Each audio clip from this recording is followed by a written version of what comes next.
professor Mário Henrique Simonsen. A inflação, ela aleija muito, mas o que mata é a balança de pagamentos. Nós todos estamos com um déficit programado para o final de 2013 de cerca de, eu não quero, o último número, 112 bilhões de dólares. Nós precisamos ter cuidado com esses números. Os desejos são enormes. Eu sou muito otimista. O Brasil é o país da vez. Mas nós temos que nos preparar para isso. Acredito que no próximo bloco nós poderemos desenvolver um pouquinho mais sobre isso. Exatamente. Então eu vou deixar a nossa primeira questão norteadora, que irá conduzir o segundo bloco. A partir das invenções, inovações, morte e vida de produtos, saberes e tecnologia, como gerir as empresas neste cenário? Acompanhe conosco, já voltamos.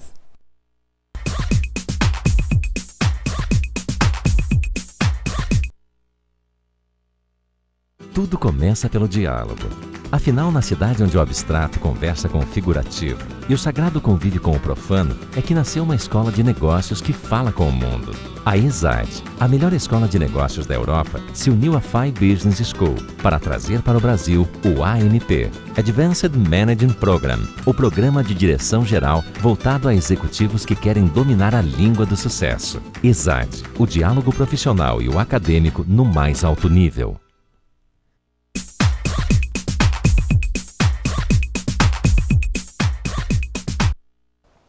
De volta para o segundo bloco do programa de hoje, Diálogos Acadêmicos e Profissionais está abordando a área de negócios. E na área de negócios estamos com o tema a gestão das empresas em contextos de mudanças constantes. Ao longo do primeiro bloco, os nossos convidados introduziram para nós o tema e colocaram então quais são as mudanças exigidas diante do cenário atual, altamente competitivo, com as gestões mundiais das empresas dentro desse contexto. E também colocaram para nós sobre a possibilidade que o nosso país, o Brasil, enfim, tem de aproveitar essa situação, esse momento, para alavancar de vez o nosso desenvolvimento. Bom, eu vou começar então com o professor Antoninho, que vai responder para nós, então, a partir dessas invenções, inovações, da morte e vida dos produtos, saberes e tecnologias, como gerir as empresas nesse contexto. Eu quero começar de uma colocação que o Vitor Barbosa mencionava, com a qual eu compartilho muito. Nós temos um problema de desindustrialização no país e ele decorre de uma absoluta ausência de um projeto nacional de desenvolvimento de médio e longo prazo. Então, as autoridades governamentais, notadamente no poder federal, tomam decisões de gestão para a solução de um problema emergencial e não para um projeto de desenvolvimento nacional. Isso nos leva a uma situação que a empresa, muitas vezes, mesmo a empresa industrial, está faturando bem, mas ela está faturando numa intermediação comercial e não numa estratégia de produção de uma identidade nacional de desenvolvimento num projeto de longo prazo. Isso nos coloca num grau de dependência da economia internacional e de variáveis não controláveis pela política nacional, pelo empresário nacional, de uma maneira muito vulnerável. Principalmente quando o Vitor Barbosa mencionava a questão, nós trazemos máquinas e equipamentos, nós trazemos bens de capital, mas porque nós compramos encontradas no mercado. Nós não somos detentores e geradores da nossa tecnologia, da nossa identidade. Isso nos coloca, somos dependentes de uma tecnologia no exterior e a cada vez que morre um saber, que morre um conhecimento, nós temos que estar comprando um novo saber e um novo conhecimento. O grande desafio está em como nós vamos conquistar um projeto de independência sendo autores e geradores da nossa própria tecnologia, do nosso próprio conhecimento, do nosso próprio saber. Podemos incorporar saberes e necessitamos incorporar, mas precisamos incorporar saberes, gerar o nosso saber e irradiar este conhecimento. Neste quadro, a rápida, a frequente, a intensa mudança que falávamos no primeiro, ela é uma mudança de morte de conhecimentos, de morte de tecnologias, de morte de saberes. e, ao mesmo tempo, o nascimento de novos produtos e novas tecnologias e novos saberes. Como as empresas se preparam, como os profissionais se preparam, sendo criadores e geradores, inventores de novos produtos e de novos serviços. Então, nós temos que fazer uma operação que os indígenas já chamavam de Tecovan, pensar o futuro, pensar o amanhã. E eu falo dos indígenas pensando numa questão tupiniquim, no sentido de gerar uma tecnologia adequada aos nossos tempos e às nossas exigências. Isto é o grande desafio de cada empresa, de cada executivo, de cada profissional, de cada consultor, de cada técnico. Ser autor de um novo tempo, de uma nova esperança, de um novo produto e de uma nova empresa para responder a essas ansiedades dos consumidores que o Everton mencionou, que são rápidas e intensas. Então nós temos que olhar o mercado, quer seja o mercado da ansiedade do consumidor indivíduo, quer seja o mercado do consumidor empresa, e procurar respostas criativas para novos produtos e novos serviços que venham a responder à ansiedade desse mercado. Esta interpretação não se encontra apenas nos bancos gerenciais, nos bancos das escolas de gestão, encontram-se também no conhecimento de antropologia, de filosofia, sim, de teologia, de comunicação, que ela vai muito além do que consumir, de como consumir, mas vai muito também de um novo sentido de vida, de uma nova maneira de ser, de uma nova sociedade a ser construída, que não está pronta. Agora, de qualquer forma, professor Everton, também não é tão simples para que os empresários, gestores e também os próprios futuros profissionais de administração consigam desenvolver essa autoria conforme o professor Antoninho Caron colocava. E existe toda essa outra bagagem cultural também, que vão trazendo elementos de outras áreas do conhecimento das ciências humanas de uma forma geral. Por isso essa formação precisa ser tão abrangente, complexa e sólida, não é? Exatamente. O profissional da administração, ele tem alguns diferenciais em relação a algumas profissões, e por isso ele é o profissional, vamos assim, formalmente adequado para gerir uma empresa, por essa visão humana, social, mas também tecnológica, e também essa inter-relação com algumas áreas como a economia, psicologia, sociologia. O grande diferencial do administrador, na verdade, é conseguir obter resultados por meio de pessoas. Então, as tecnologias são importantes? São muito importantes. Mas muitas vezes o problema das empresas não está na tecnologia necessariamente. Está no processo, no como é utilizar a tecnologia.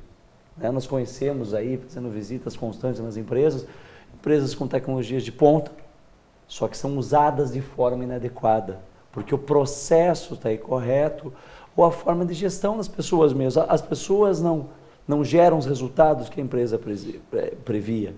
Então, muitas vezes, a gente acaba discutindo muito nos ambientes de gestão a estratégia, o planejamento, que é importante, mas o como transformar essa estratégia numa ação.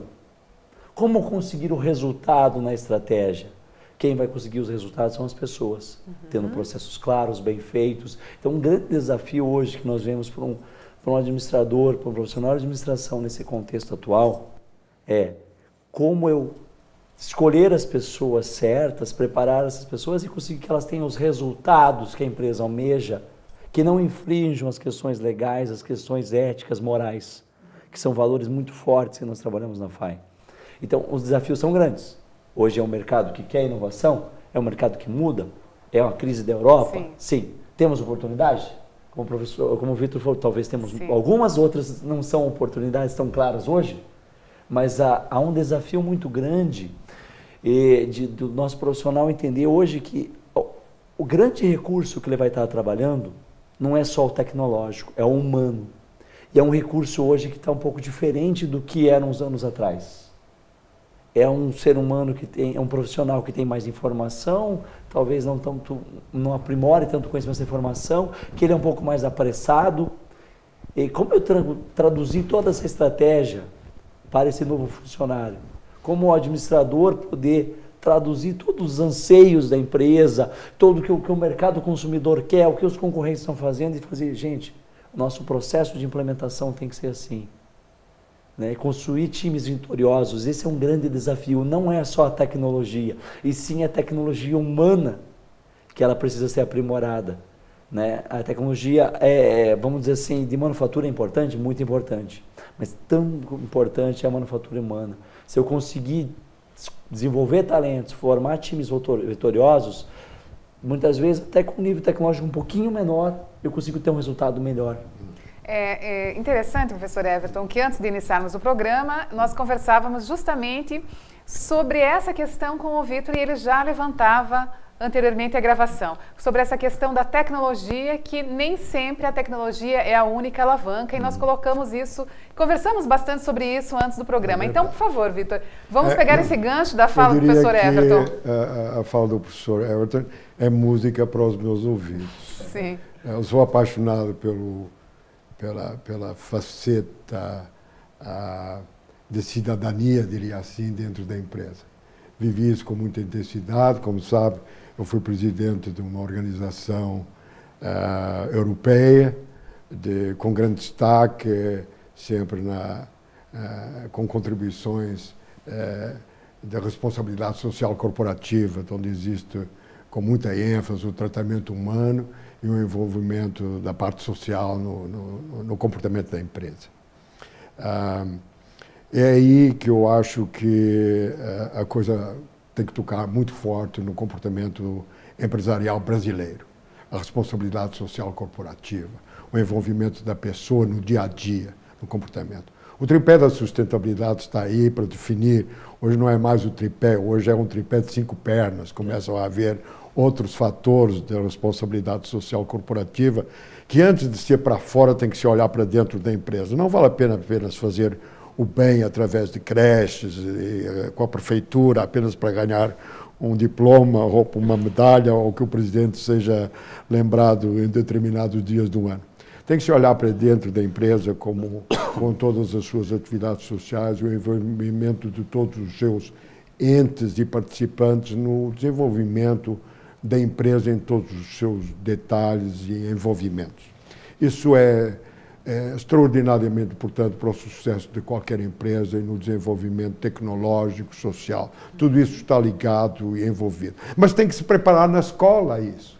Não vale a pena que o aluno, depois de terminar a sua faculdade e já começar a pensar no doutoramento, porque temos o grupo de doutores mais jovens do mundo, começar a sair da escola e chegar a uma empresa já envolvida nesses programas sociais e começar a perguntar o que é isso. É nos bancos da escola, senhores professores, que tem que se falar dessas coisas. Saber o que é isso. É a vossa responsabilidade para que os seus alunos, quando chegarem à minha empresa, saberem do que eu estou a falar e não pensarem que isso é chinês, ou japonês, ou uma língua mais simples, o inglês. Nós temos, empresários, grandes dificuldades, muitas vezes, em que esses alunos chegam e nunca entraram num chão de fábrica para uma visita para entender o que é que estamos falando.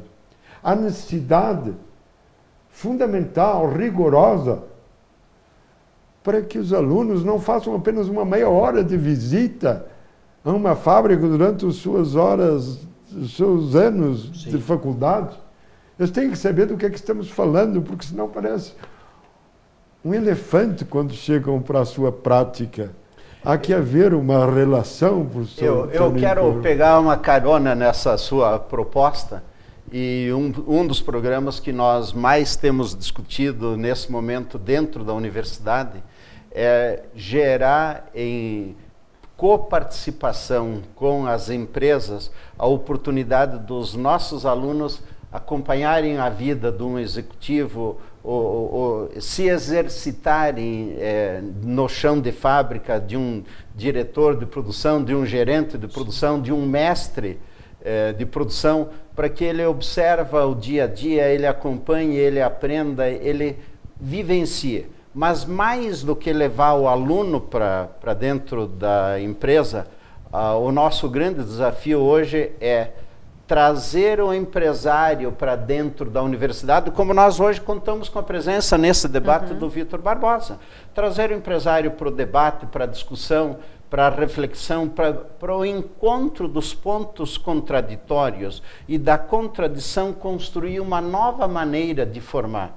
Eu acho que a riqueza da colocação do Vítor Barbosa hoje universidade e empresas não estão em lados opostos, elas fazem parte de um mesmo processo de responsabilidade social, de construção de uma nova maneira de ser e de se posicionar da cidadania, de uma nova maneira de construir um projeto de desenvolvimento nacional a partir das realidades vivenciadas, sofridas e enfrentadas pela empresa e pela universidade. Os grandes projetos de inovação, os grandes projetos de desenvolvimento, os grandes projetos da conquista ao sol que o Brasil merece, está na relação entre empresa e universidade. O Chile viveu momentos brilhantes desse relacionamento, em que os projetos de desenvolvimento e descoberta se faziam do relacionamento entre empresa e universidade.